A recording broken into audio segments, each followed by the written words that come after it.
At exactly 4 o'clock in the morning, on the 16th of August in the year 2025, the silence of the West African border was shattered. 57 trucks and entire convoy crept through the night, carrying not food, not medicine, but death disguised as aid. Beneath sacks of grain and boxes stamped with fake relief labels lay rifles, grenades, rocket launchers, and explosives worth more than $700 million.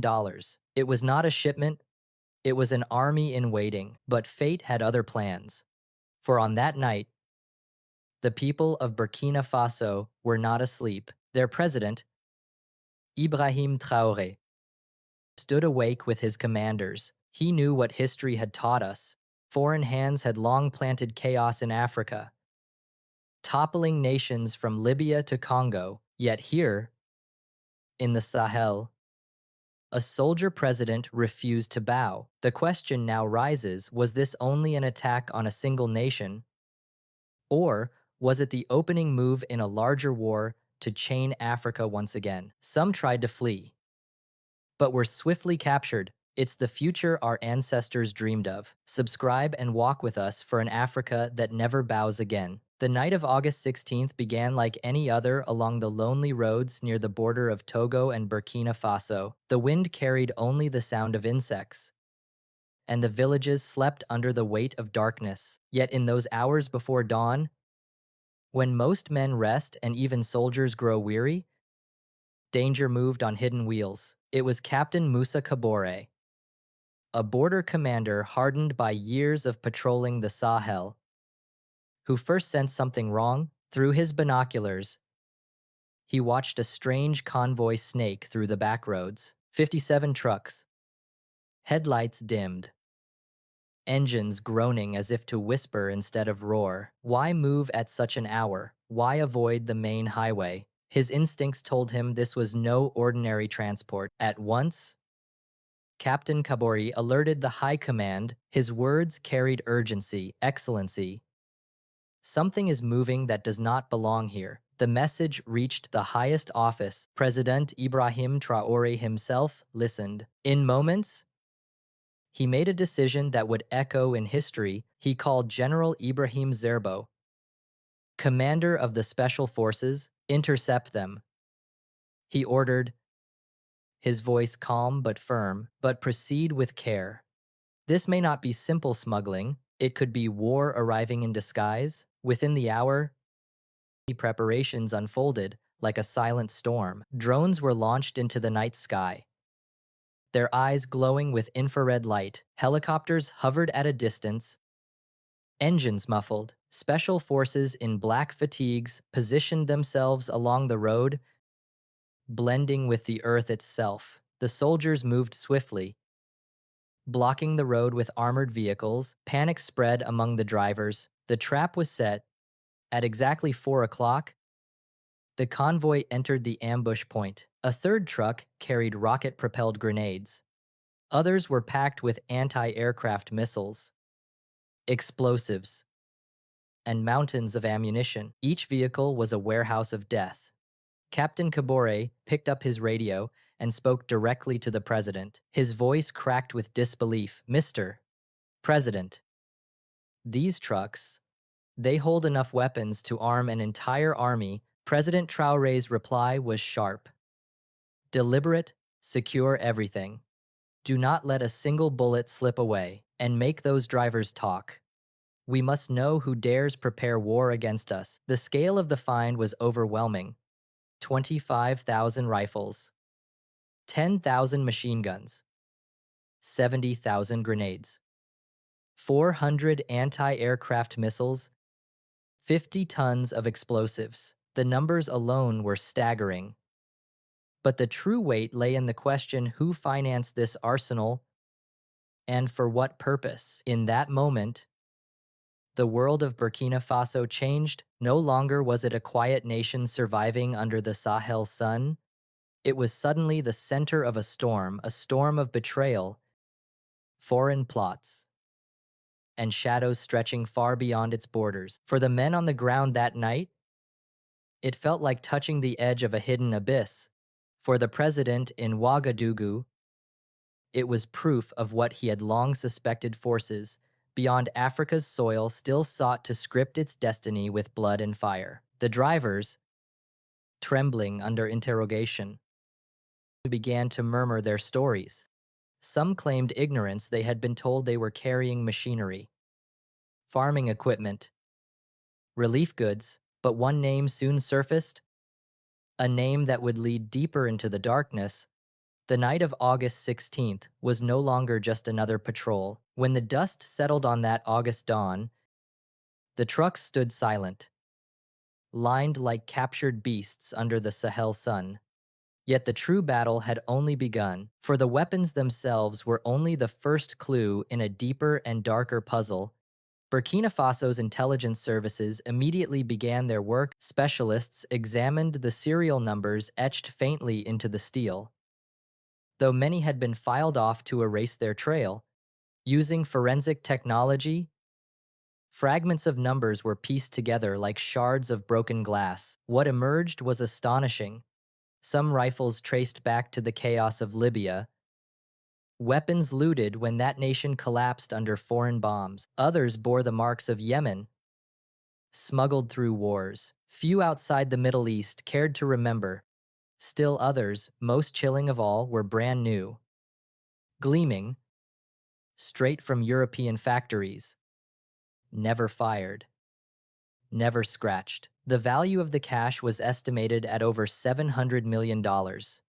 This was not a shipment for rebels scratching in the desert. This was an arsenal for an entire army. And an army needs a master. Investigators turned to the captured drivers. Most were ordinary men, peasants, traders, truckers hired with promises of quick money. They swore they had been told the cargo was machinery, humanitarian aid, spare parts for farms.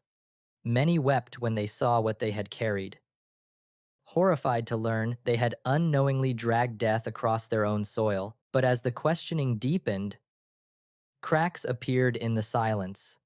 One man, shaking with fear, uttered a name: Francois Bongo. Bongo was no stranger in Ouagadougou, a wealthy businessman. His name adorned hotels and companies. His face known in political circles, but under pressure, his mask crumbled. His confession came haltingly, like a man whose tongue weighed 1,000 stones. It was not just smuggling, he whispered. It was preparation for something greater. The room fell silent as he revealed the blueprint. This was not the work of petty criminals. It was a project planned months in advance. Its title: Operation Restored Democracy. Its budget: $700 million. Its goal: to overthrow President Ibrahim Traoré and install a puppet government loyal to foreign powers. The strategy was chilling in its precision. First, staged terrorist attacks would ignite panic in the streets. Then, opposition groups long courted with money and promises would be unleashed to demand change. As chaos mounted, traitors inside the army would rise, seizing barracks and broadcasting the lie of liberation. And finally, with the country bleeding and broken, a new regime would be declared, one already chosen in secret rooms. Bongo's voice trembled as he recounted the meetings. Accra, Abidjan, Paris, Washington, each name struck like thunder. Delegates had gathered, he claimed, to discuss the details. They had already drawn up the list of ministers, the policies, even the first decrees of the government that would replace Traoré. All they lacked were the weapons, and those had now been caught. The revelation stunned even the most seasoned officials. Defense Minister General Sadu shook his head. With this firepower, he muttered, you could invade an entire nation. Interior Minister Hussein Karori's words were grimmer still. If these weapons had reached the wrong hands, our land would be fire by now. But it was President Traoré whose voice cut through the silence with the weight of history. This is not random. It declared, "This is Libya reborn. This is Syria in disguise." They thought Burkina Faso would be their next chapter of chaos. They were wrong. We are awake. The shadow of betrayal grew darker with every hour. What had begun as a strange convoy at the border was unraveling into a plot woven by hands far beyond Africa's soil. And now, the people of Burkina Faso would see the masks torn from those who had long claimed to be friends, yet worked in the dark to enslave them again. The world was about to learn that the fight for Africa's sovereignty was no longer a whisper, it was a shout rising from the red earth. As the days passed after the interception, the shadows began to take form. The raids in Ouagadougou revealed not just warehouses filled with hidden weapons, but the names of men once honored in the nation, retired generals, former ministers, businessmen who had built their fortunes in the glow of foreign contracts, all now unmasked as conspirators in a plot against their own land. The betrayal cut deep. These were men who had once sworn loyalty to Burkina Faso, yet in secret they had signed their souls to foreign masters. The arrests shook the capital. Crowds gathered outside courthouses, chanting for justice. Women carried photographs of sons lost to terrorism, shouting, "Not again, not in our name." Ordinary citizens asked how leaders who ate at the nation's table could sell it piece by piece to strangers. The sense of anger was raw. But beneath it, there was something else: relief. For now, at least, the truth was breaking free from the dark. It was then that President Ibrahim Traoré chose to speak not just to his people, but to the entire world. The press conference was unlike any in Burkina Faso's history. Behind him stood towering piles of confiscated weapons, rifles stacked like grim monuments, rocket launchers gleaming under the lights, grenades heaped like poisoned fruit. The sight alone told a story more powerful than words. He began simply, "My fellow Burkinabe," and to the international community 3 days ago. We stopped the largest arms smuggling operation in our history. But this was not only smuggling, it was the opening move in a plan to destroy our country from within. Then, holding up a stack of classified documents, his voice grew stronger. "Here is the proof. These trucks carried more than weapons. They carried the blueprint for a coup, the script for our nation's collapse. They wanted us to bleed as Libya bled, to burn as Syria burned, but we did not sleep. We are awake." Reporters erupted with questions. CNN demanded, "Which countries are behind this?" Traore's reply was measured but sharp. "The investigation continues. But some weapons came from NATO factories." BBC pressed, "Who are the masterminds?" He answered, 17 individuals have been arrested, including former ministers and generals. Informants are speaking. The full truth will soon be known." An Al Jazeera journalist asked about the regional impact. Traoré did not hesitate. "This is not an attack on Burkina Faso alone. It is an attack on Africa. Similar plots are unfolding in Mali, in Niger, in Guinea. We must stand together, or we will fall one by one." His words reverberated far beyond the room. In Moscow, officials voiced their support. President Traoré has the right to defend his country. In Beijing, statements of solidarity followed. Turkey declared that Africa's security was humanity's security. Iran condemned the imperialist schemes. Even Venezuela's President Nicolás Maduro praised Traoré, calling him today's Simon Bolivar. But in Western capitals, outrage boiled. Diplomats demanded the release of foreign nationals arrested with diplomatic passports. Sanctions were whispered. Pressure mounted. Yet Traoré stood firm. "A passport is not a license to commit crimes on African soil." It declared, "History will judge those who try to intimidate us." For the people, the moment was electrifying. Here stood a president who did not bow his head, who did not speak in whispers, who faced the so-called great powers without trembling. His words carried not only defiance but dignity, the dignity of a people long dismissed, Now speaking with their own voice, the betrayal of ministers and generals had revealed the sickness of dependency, but the courage of Traoré, standing before the world, offered the antidote. In that hour, many in Burkina Faso felt a fire long dormant begin to rise again, a fire called sovereignty, a fire called Pan-Africanism. The world expected the seized weapons to rot in dusty warehouses or be paraded once and forgotten.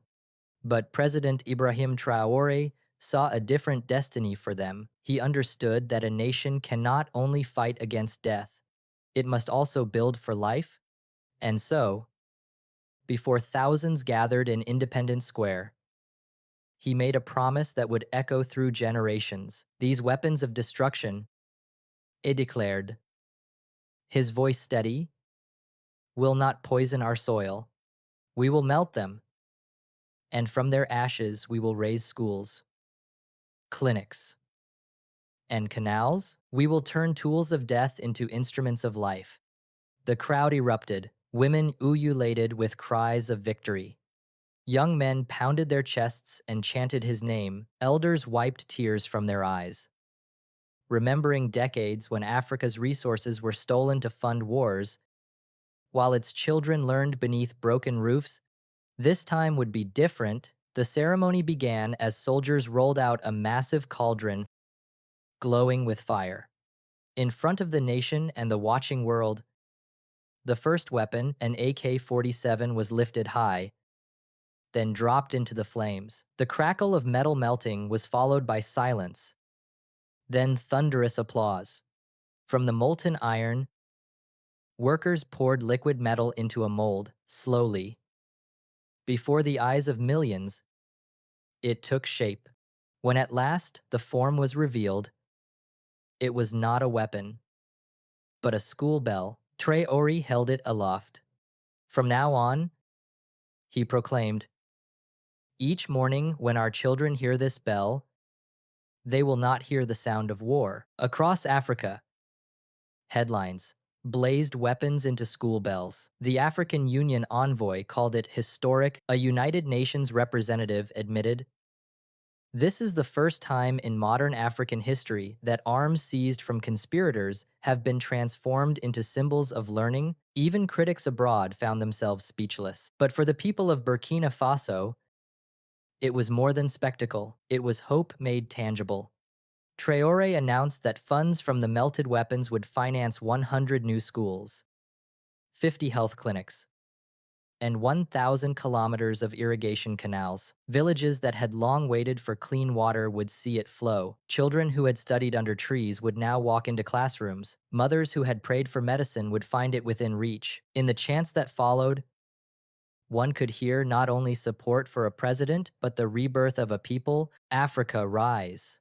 Africa, rise echoed through the square. For this was not merely about one leader, it was about Pan-Africanism in action, the refusal to let outsiders dictate the fate of the continent. Observers noted the defiance in every detail: no Western contractors, no foreign logos, no international NGOs took credit. It was the Burkinabe themselves, masons, blacksmiths, teachers, farmers who stood shoulder to shoulder, reclaiming dignity brick by brick. The vision was not charity, it was sovereignty. For elders who remembered the speeches of Thomas Sankara, this was continuity, not coincidence. Sankara once dreamed of planting dignity in African soil. Traore was now watering that seed. The transformation of weapons into school bells was not just a gesture, it was a declaration of African sovereignty. International cameras captured the moment,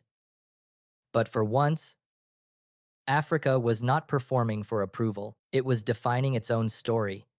As Traore said that day, they thought these weapons would enslave us. Instead, they will educate our children. They thought they would bury us. Instead, they have planted our future. The bell rang once more, a sound both delicate and unyielding. Across the crowd, heads lifted, hearts swelled, and hope rose like the Sahel sun. By the fifth day after the interception, it became clear that the 57 trucks were not just an isolated operation. Documents seized from laptops and phones uncovered something far more chilling, a regional conspiracy. The weapons were meant not only for Burkina Faso, but also for Mali, Niger, and Nigeria. Presidents and generals across the Sahel had been marked for removal. $1 billion had been allocated to ignite coups, plant puppet leaders, and drag the region back into colonial chains. What was discovered in Ouagadougou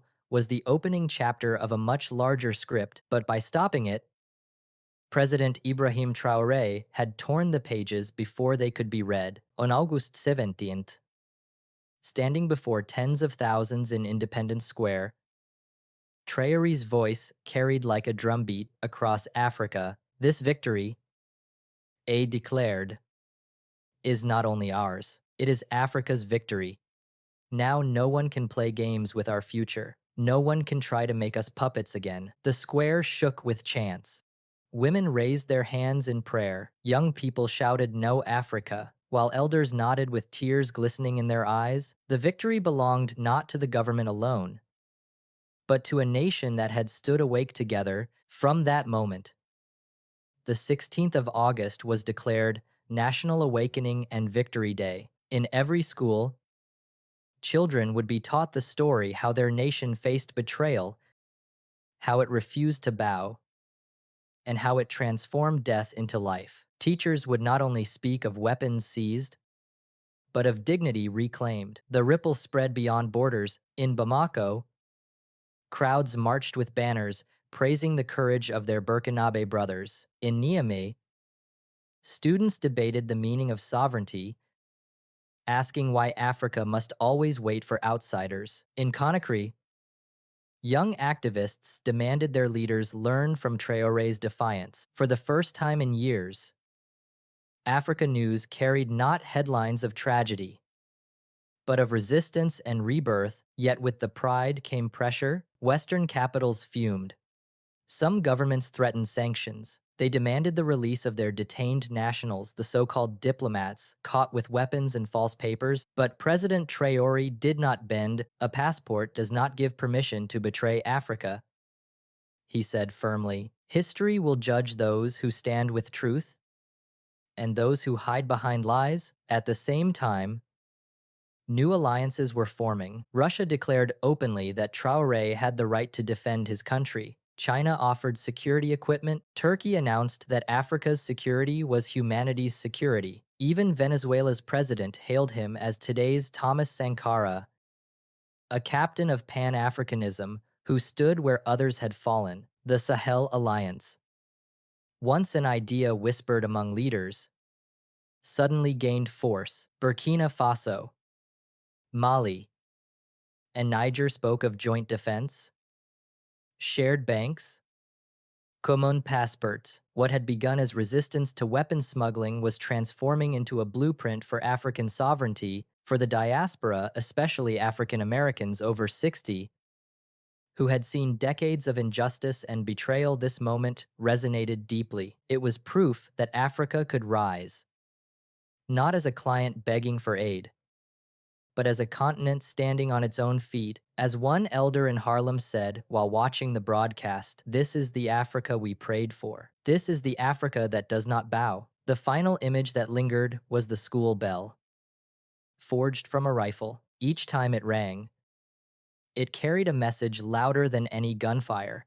Africa's future is not written in bullets, but in the laughter of children, in the healing of the sick, in the unity of its people. And so, the world witnessed not only the fall of a conspiracy, but the birth of a new era. From that day forward, the red earth of Burkina Faso carried a message for all: Africa will not kneel again. If you believe this is what Africa needed all along, say amen in the comments below. From the darkness of that August night, when 57 trucks rolled across the border carrying death disguised as hope, emerged a light that the world could not ignore. President Ibrahim Traoré did more than stop an arms shipment. He shattered a plot worth $1 billion.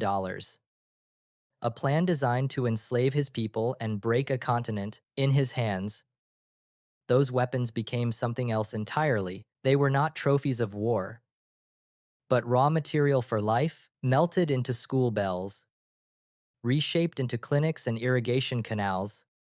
They carried a new message. Africa does not have to borrow dignity, it can forge it from its own struggle. This was not just a story of Burkina Faso, it was the voice of an African generation that refuses to kneel. From Mali to Niger, from Guinea to Nigeria, the cry is the same.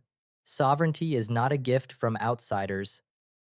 It is a duty carried by the people. This is the heart of Pan-Africanism, the heartbeat of African sovereignty. When President Ibrahim Traoré stood before the world and declared, "We are the grandchildren of Thomas Sankara, and we will not kneel," he spoke not only for his nation, but for every African soul on the continent and across the diaspora. He spoke for those who remember chains, for those who endured silence, and for those who still dream of a free tomorrow. Today, Captain Ibrahim's latest news is not about defeat or despair. It is about victory, a victory carved from vigilance, courage, and unity. The Burkina Faso latest news is not tragedy, but triumph, and if the world refuses to acknowledge it, then Africa will write its own headlines, louder than any foreign press. So the question remains, would our ancestors be proud of what we are building? What story will we tell our children when they ask what freedom cost? If this story moves something in your chest, don't scroll past. Like, share, speak, subscribe, because they hid our history long enough. Let's speak our future out loud. This is not the end of the struggle, it is the beginning. The Sahel Alliance is rising. Pan-Africanism is no longer a dream whispered in exile, but a reality being forged in the red earth of Burkina Faso. Thank you for being here. We'll see you in the next story, the kind they still don't want you to hear. New Africa. Africa rise. It's time for Africa,